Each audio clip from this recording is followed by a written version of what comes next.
Hi, I'm back. I'm Connie, and I'm back in the kitchen for episode 83. It's been a long time coming because, well, you know, we've had a plague, and it's kind of hard to travel around to different kitchens when you can't get in anywhere. But I am in the new Free Meals kitchen at Emmanuel Congregational Church here at the corner of Dennison and Hovey. This is our new home for our free meal program. We moved here about a month and a half ago, and it's been wonderful. The church has welcomed us with open arms. They've made everything accessible to us, and we're having a good time. And we're still serving our guests 150 to 200 a week. The need is still there, unfortunately, but we have a good time doing it. What I wanted to do today is kind of a parallel to what we do with the free meal program. So I'm going to talk while I chop and prep. We are going to make stone soup, okay? So what I've got started over here is I've got some stock, and I'm going to add a can of tomato sauce, and I've got some stew beef browning. And this story of stone soup was a story I heard when I was a kid and I watched Captain Kangaroo. And I know that dates me, but I loved Captain Kangaroo. I think it took place during World War I, and some soldiers came into a village that had seen a lot of fighting and destruction, and they said, "Please, do you have anything for us to eat? Could you share your food?" They said, "No, you destroyed our village. We don't have anything for you." So one of the soldiers noticed an old beat-up cooking pot. He said, "Could we borrow that and have some water?" They grudgingly said, "Yeah, go ahead." And as they're walking back to where they were going to build a fire and spend the night outside of the village, somebody said, "What are you going to do with that pot? You don't have any food." The soldier said, "We'll make stone soup." With that, they walked back to their campsite. And of course, after a while, people in the village got curious as to what was going on. So they made their way down to the edge of the village. And sure enough, there's that old beat-up pot bubbling away with water filled with stones. And they didn't say anything. They just watched for a while. And then one of the villagers grudgingly said, "Well, I've got an old soup bone. You know, I could throw that in, give your stone soup some flavor a little bit." And little by little, everybody in the village came up with something, some small thing that they could spare, and created this beautiful pot of soup that started with stones. And when the soup was ready, the soldiers asked the villagers to join them for dinner, and they did. And of course, somebody had an old crusty loaf of bread too, so that was good. So they shared a meal and found out that they really weren't all that different, and that very small gestures can make a huge difference. Well, flash forward a few years, quite a few years, and Chris's grandmother, Angie, started telling me about Hawaiian wedding soup. Now, in the small villages, of course, she was speaking of Italy, when there was a big event like a wedding, people didn't have a lot of money, they didn't have a lot of stuff, but they would all get together and they'd start a big pot of soup in the middle of the town, and everybody would give as they could. And by the time the festivities began, they'd have this beautiful, fragrant pot of soup cooking in the middle for everyone to share, because everyone had contributed. I'll take a break from that right now. The idea behind Italian wedding soup is it's never going to be the same thing twice, because you don't know what people are going to bring. So I just kind of grabbed odds and ends today. I've got some frozen green beans and corn. I've got a potato, an onion. I just cut up some zucchini. This is all going to go into the pot, which I should check my beef. I've got some stew beef back here browning. You could throw really anything, chicken, meatballs, some sausage, whatever you happen to have. And it's just different each and every time. Let's see. Okay. Make sure I had heat going. So that's what I'm going to do. What we're going to do is just, it'll all go into the pot, and then we'll bring it up to a nice hard boil. Then it'll simmer for about 20-25 minutes, and then we'll have this wonderful stone soup. So throw the zucchini in. So we cut up a potato. So back to my story. This last year, year plus, has been challenging for everyone. When it all came down last March, we had served our regular indoor meal on Wednesday night. And we talked to our guests, and I talked to the team, and they all said, whatever happens, people are going to need us now more than ever. And the guests said, oh, please, we need you. So the next morning when I got the call that the program was shutting down, I said, no, it's not for me. I said, I'm a caterer. I can cook at home and serve it out of the back of my car. So I did. The first week, it was just my husband and I. Don't mind the potato on the floor. And then I started getting rather irate phone calls and texts from my team asking why I hadn't called them. And I said, well, it's real simple. I don't know where anybody's head is on this thing, where anybody's heart is. It's all so new and there's so many unknowns. But needless to say, they were back the next week. We have served every Wednesday since. We didn't stop for cold weather and snow. We didn't stop for rain. We just kept right on going. Eventually, the other cook teams came back, and, well, we just kept going. The numbers went up dramatically. The first week out in the parking lot with just Chris and I, we served 60 rather than our usual 40.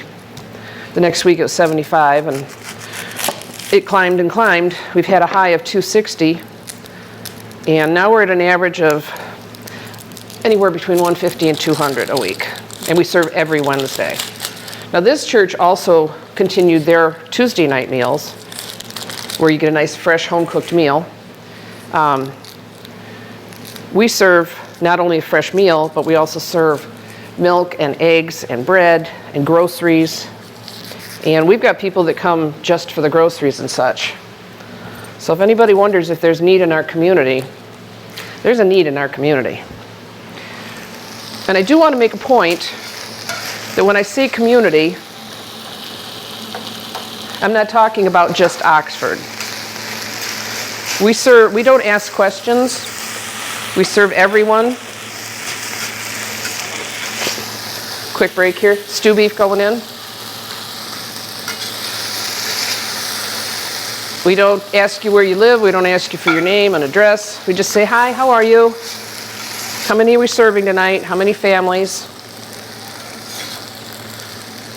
And people come Oxford, Addison, Leonard, Dryden, Metamora, Ortonville, Brandon, Rochester, Lapeer. I've even had some from my old stomping ground, Shelby Township. So when I say community, I mean all of us. There are no geographical boundaries these days. This is fighting with me, so there we go. Kind of working backwards here. Okay. All right, so that's done. So I'm going to move the soup over to the big burner. See if I can get a boil going. Forgive me, I'm not completely...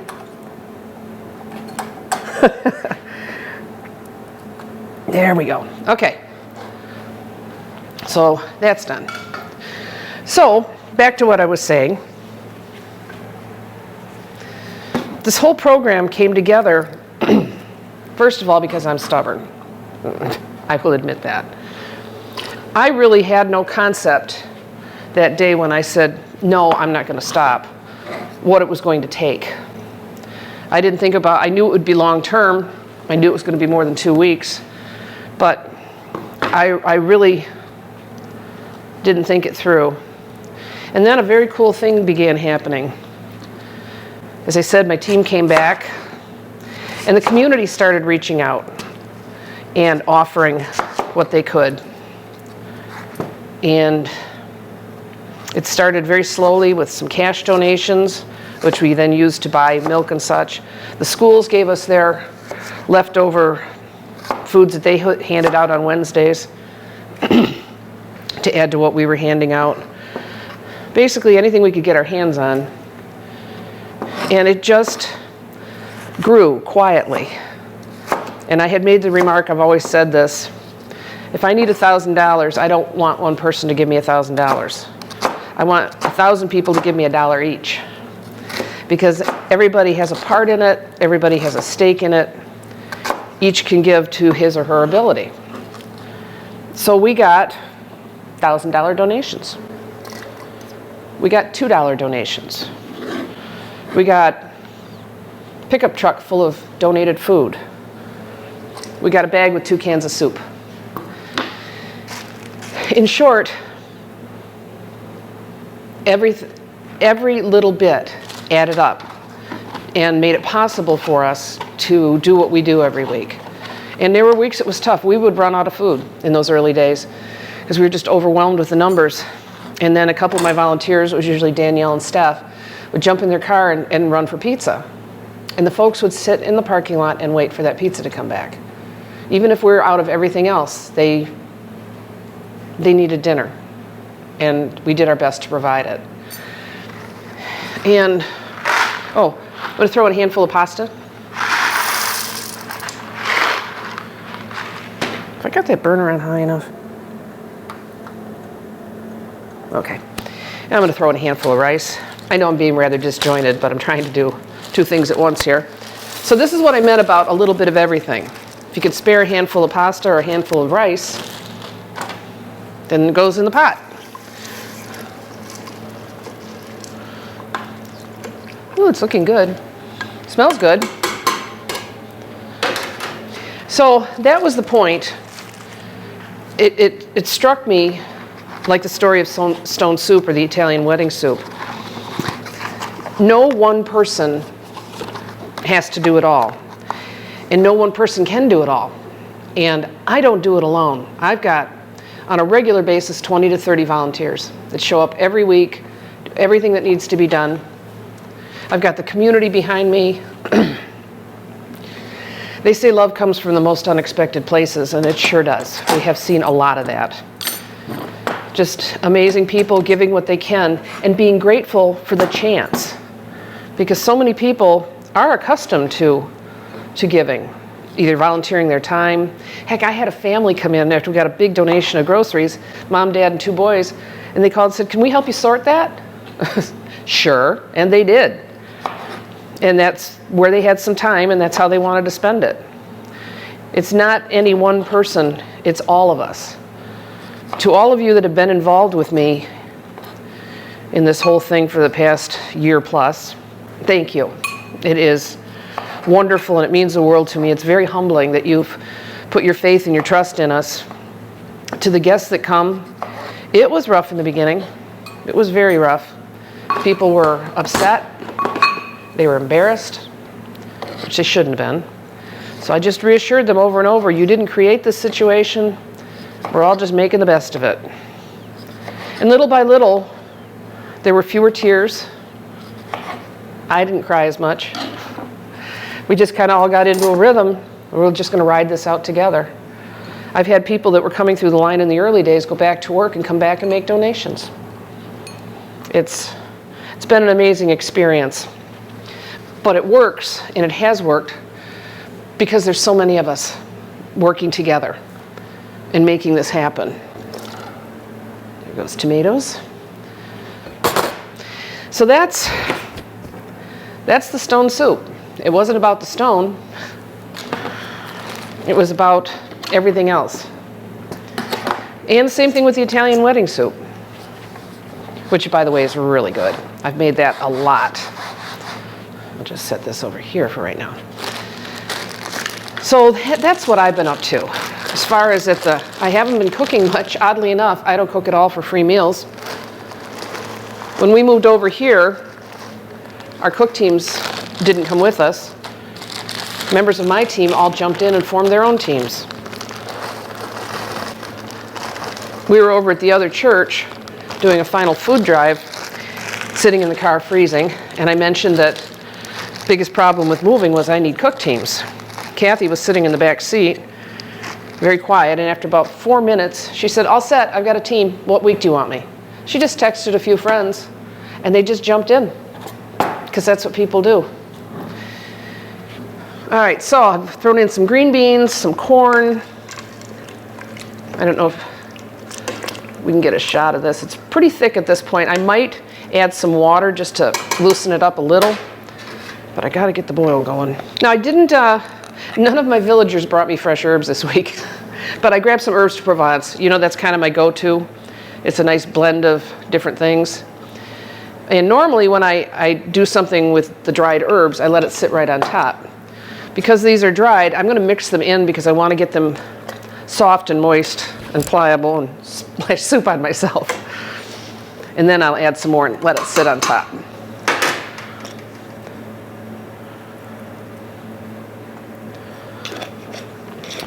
So that's free meals.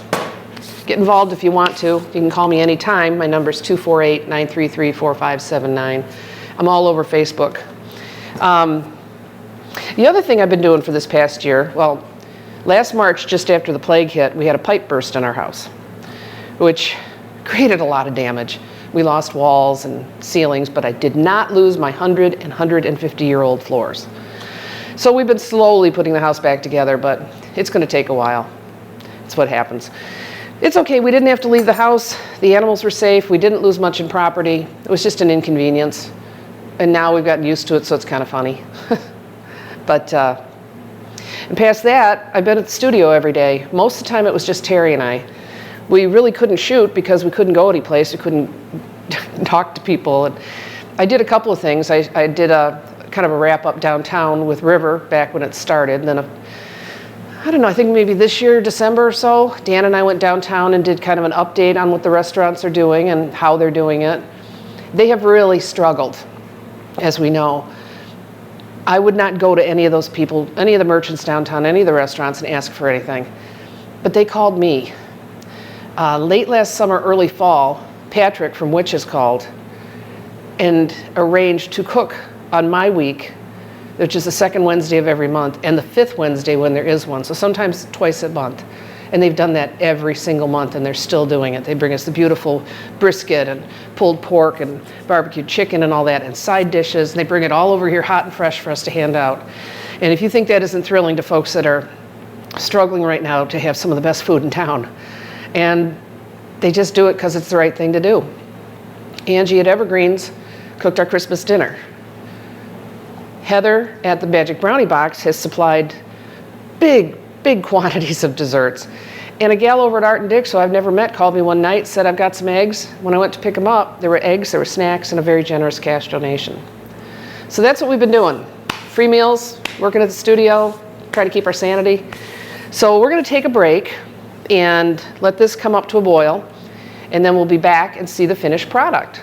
So go grab a snack, and I'll see you in a few. I don't want to cut that just yet. There's my stone.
welcome back. The soup came up to a nice boil and it's been simmering a bit. So I gave Dan a tour of this beautiful building. This church is 134 years old. The sanctuary is stunning. And I noticed something today. I've been here for 30 years in the community. I live right around the corner. I never noticed the variation from the stained glass windows. This one's bordered in red, this one blue. It's just really beautiful. Now, the church is currently hosting a fundraiser because they need to replace the majority of the roof. They got some work done last year, but the main part of the building needs a lot of work. So if you're of a mind, you can get in touch with me or you can get in touch with the church, and I can hook you up. Now, as I said, the church, when we came here, they've been so welcoming. I've done a lot of events here over the years. I've cooked here and did different things, and they couldn't have done more to make us feel welcome. They gave us a big room downstairs, cleared all the stuff out of it so we could bring in a refrigerator, which was donated by John and Marie Powers at Homegrown. I put the call out one night that I needed a fridge. Boom, here it was. Commercial, no less. And so that's where we keep all our groceries. The stuff that comes in, we sort it. Paula on my team is in charge of groceries. She keeps everything organized. She bags the groceries so we can hand them out we think meals when we're handing out groceries. If you've got pasta sauce, then you get pasta. We're getting into summer, so you're thinking of things like tuna and canned chicken and noodles and making light casseroles and such. But Paula handles all that, and every week when she's done, she gives me a grocery list. And this week, for the first time in a long time, she didn't have to give me a grocery list, which probably means I'll have to do a lot of shopping the next week. But that just shows you how generous people have been with us. So coming up, I'm just letting this simmer a bit more while I tidy up. Coming up, the Parks and Rec is building a community garden and greenhouse at Seymour Lake Park. It was started as a project primarily for seniors. It is now expanded pretty much to anybody who wants to get involved. It's going to be at the very back of the park by what they call Patch Farm, because there's a little more control security-wise back there. Cool thing about it is I teach a cooking class at the senior center, which is a lot of fun. And we're going to not only benefit from what's grown in the garden for there, but anything else. The people who come and work the garden can take what they want, but anything that's over is going to come back to free meals. So we have people in the community planting the veggies and such, and working them and harvesting them, and then bringing it back and giving it to the community. I mean, what could be more beautiful than that? So I'm really excited about that. We'll hear about the grant that's been applied for that in a couple days, but in the meantime, it will go forward regardless. So very proud of that effort by Dawn, and my husband wrote the grant because he's the grants manager for Oxford Township. So that's a very cool thing that's going on. And as for me, we're starting to open up production again, yay. We've got some sports going. We managed to put the news on the air every week. Sometimes it was just Terry sitting at her desk and me with a handheld camera or camera on a tripod. But it's getting a little bit easier to actually get back into production now. And we've actually had some new people join the studio, so it's not quite as quiet around there as it was. And our regular shows like mine are coming back into production. So I'm happy about that. So what I'm going to do now is bring that big pot over. I will have Dan check and make sure I turn that off properly. Aha, now see, I remember Chris got me this nice new stock pot for Christmas, and it's got the rubber handles. You cannot pick up a heavy stock pot with your fingertips. So I learned the hard way. It gets hot around the edges. So there we have, oh, is that beautiful? Can you smell it? Can you smell it? You have a beautiful, still bubbling, forgive me, it's an electric stove and I haven't cooked electric in a long time. Look at this. And the nice thing about a soup like this is the longer it cooks, the better it gets. It's easy to reheat. And this kind of thing, because even though I was just told it's snowing outside, and it is April 22nd, it's nice as a cool, or not cold, but a cooler room temperature soup when the weather warms up. So look at that. Is that just beautiful? And like I said, just reach into your fridge, reach into your freezer, into your pantry, see what you've got. Now, I like to top this when it's all done, and I didn't bring any today, I forgot, with some nice fresh cheese. Something maybe creamy like a mozzarella or whatever you have. Like I said, it's going to be different every time. Well,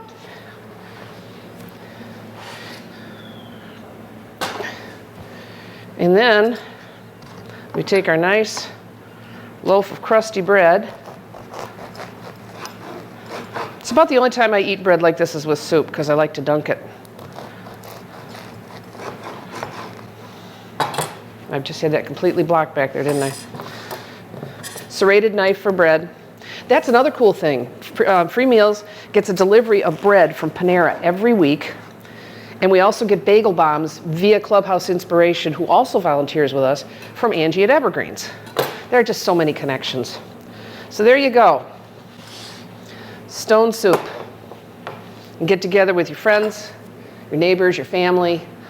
You can make soup, you can have dinner together. It's more important than ever that we reach out and that we do things together and keep that human connection. That's been very important to all of us on the team. There were some tough weeks, but we were all there together, all focused on the same thing. And it's really what it's all about. We'll keep doing it. I won't be gone a year now. I'm going to try to get back into production regularly. And there you have it. So remember Free Meals. If you need help, we're here every Wednesday starting at 5 o'clock. You pull into the driveway on the west side, you pull up, you stay in your car, we bring everything to you. Or you can call me, 248-933-4579. Anything I have on hand, maybe it's a Saturday or Sunday and you're low on groceries, just give me a call. We'll make it happen. To all those who have volunteered and donated, again, thank you very much. And to just the community at large, you make me very proud to live in a community like this. Very proud. So I'm going to harken back a little bit, as I always do, and say, remember the promise. That was episode 32. Since the last time I reminded you, we lost our 3 elderly kitties, Duncan, Anastasia, and Chloe. But we still have Octavius, who will be 3 this year. And last summer, Evangeline joined us. So the promise has begun again, and that old engine is cranking up again. A lot of fun, a lot of joy. And I will see you as soon as I can. I got to come up with something to cook. and I'll come back. We may be here, we may be able to go someplace else. Keep Kitchenz on the move, but whatever it is, enjoy time with your friends and family. Take care of each other, and I will see you very soon.